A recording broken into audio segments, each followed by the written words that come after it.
కేటీఆర్ పై Nagarikal MLA Vemula Veeresham సంచలన వ్యాఖ్యలు చేశారు. ఫోన్ ట్యాపింగ్ చేసి సీరియల్ లాగా తీయాలనుకున్నారా, గ్లామర్ తో సినిమాలు తీయాలనుకుంటున్నారా అని ప్రశ్నించారు. టెలిఫోన్ యాక్ట్ ఆర్టికల్ 21 ప్రకారం కేటీఆర్ తప్పు చేశారని ఆరోపించారు. రాజకీయ నేతల ఫోన్లు ఎందుకు ట్యాప్ చేయాల్సి వచ్చిందని ప్రశ్నించారు. ఇంకా ప్రజలను అబద్ధాలతో తప్పుదోవ పట్టిస్తే వెంటాడి కొడతారని హెచ్చరించారు. తెలంగాణ సాధించామని చెప్పుకునే మీరు దేశం సిగ్గుపడేలా ఫోన్ ట్యాపింగ్ చేశారని ఆక్షేపించారు వేముల వీరేశం.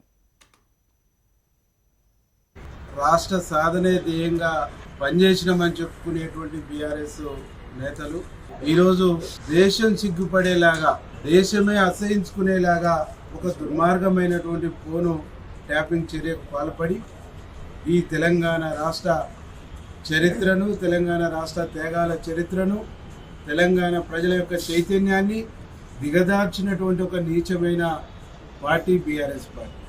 ఒక నీచమైనటువంటి వ్యక్తి కేటీఆర్ అని చెప్పి చాలా స్పష్టంగా చెప్తారు. ఈరోజు కేటీఆర్ గారు మాట్లాడుతూ ఉన్నారు, ఇదొక సీరియల్ అని, ఇదొక డైవర్షన్ స్కీమ్ అని చెప్పేసి మాట్లాడుతున్నారు. కేటీఆర్ను చాలా స్పష్టంగా అడుగుతున్నాం. 10 సంవత్సరాలు మంత్రిగా చేసిన కేటీఆర్ టెలిగ్రాఫ్ యాక్ట్ 1885 దాంట్లో ఏం చెప్పింది? ఎవరు ఫోన్లు రికార్డ్ చేయొచ్చు, ఎవరు ఫోన్లు ట్యాప్ చేయొచ్చు అని చెప్పింది. దేశానికి ప్రమాదం ఏర్పడినప్పుడు, దేశ అంతర్గత భద్రతకు పెనుముప్పు ఉన్నప్పుడు ఈ దేశాన్ని రక్షించుకోవడం కోసం అట్లాంటి విషయాన్ని ప్రభుత్వాలు చేపట్టవచ్చు. అది ఈ దేశ ప్రభుత్వం చేయవలసినటువంటి చర్య.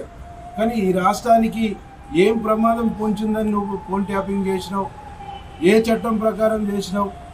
ఏ విధంగా ఈ ఫోన్ ట్యాపింగ్ పాల్పడ్డావు? స్పష్టంగా తెలంగాణ ప్రజలకు చెప్పవలసిన